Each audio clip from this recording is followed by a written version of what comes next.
Hey everyone, it's Ben Hardy here, and in today's video, I'm going to be reviewing the new Toyota Supra with a manual transmission.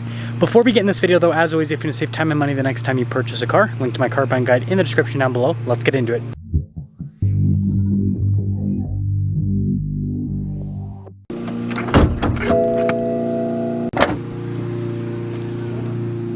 So under the hood, we have a tuned 2JZ, just kidding. We've got a turbocharged 3-liter inline-6 made by BMW. It's the B58 that goes through an 8-speed automatic transmission.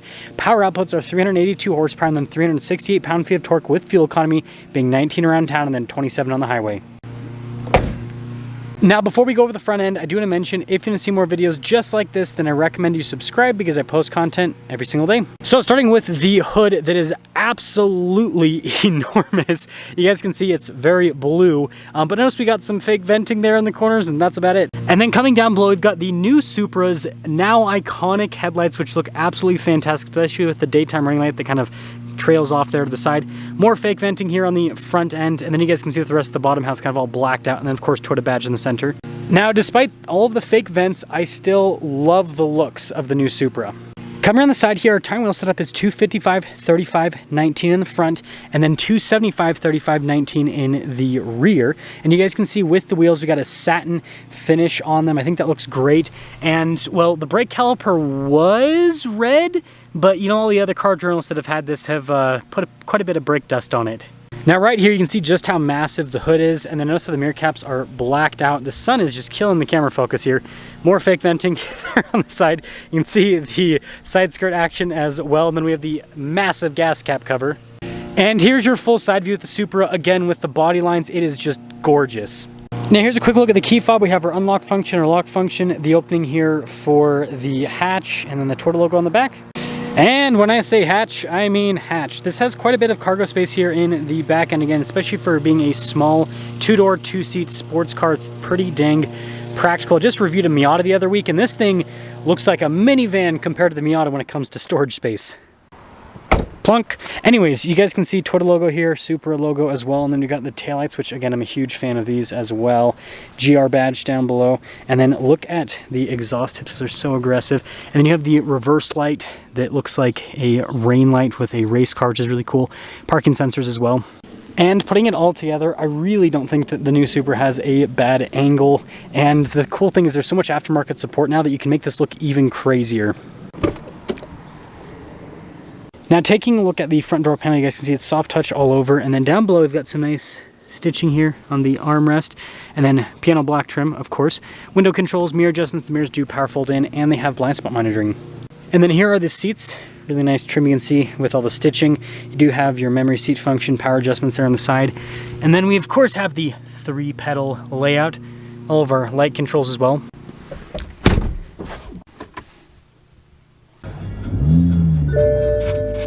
So here's a quick look at the steering wheel, soft touch all around, and obviously no paddle shifters in the back because manual life.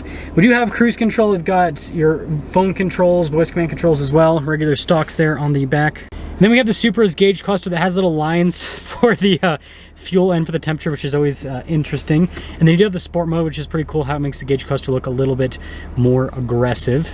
Now, again, this does have parking sensors, and then in reverse, you do have a backup camera with trajectory lines that turn with the steering wheel. As for the rest of the infotainment system, response time with the screen is really good. This is obviously BMW's older unit. It still is really easy to use, frankly. You guys can see the average fuel economy I've been getting, by the way. And the cool thing about this infotainment system is it actually comes with the cool radio preset buttons where you can hover your finger over them. You also have the analog radio control. And so if you like buttons, this system has more buttons. But before we get to the buttons, you guys can see soft touch with the dash, more stitching as well. And then you can see the vents and everything, how that all connects. Anyways, we've got our analog controls for the dual zone climate system, heated seats up front, got our wireless phone charging pad with some USB action, and then we have our analog control for the infotainment system if you don't want to use the touchscreen. You guys can see all the carbon fiber here, by the way, really cool. Parking brake, you can see stuff for the safety tech, your sport mode, which is a giant button, and then your auto stop start. And this of course leads to the manual transmission. We'll talk about this more during the drive, but it says GR there on the top. Reverse lockout, by the way, just push it over and then up. There is no push down or pull up tab or anything like that. We have our double cup holder thing, and here's a better look at the stitching and everything. And then this is kind of like your center console in a way. We do have a traditional glove box though, which is good. And we got the window sticker in there as well. Look at that a little bit later. And then of course you got the bubble design here with the roof, which helps out with headroom. So here's that window sticker for the Supra. You guys can see this one's a premium manual transmission, and pretty much everything standard equipment. $55,650 is the base MSRP on this. This does have the driver assist package added to it, and then the premium color. So I guess this Stratosphere is the color. Interesting, it's premium. Anyways, total MSRP $58,365. Let's see how it drives.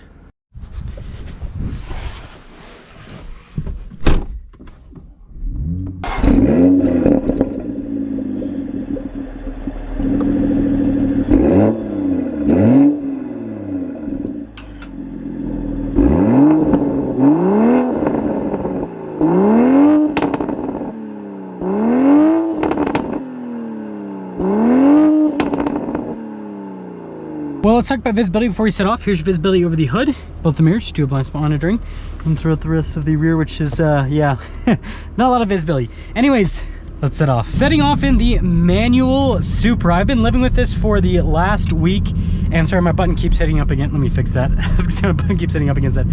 And let me tell you, this car is an absolute blast. Now, before we get into the driving in this video, I do need to put a disclaimer.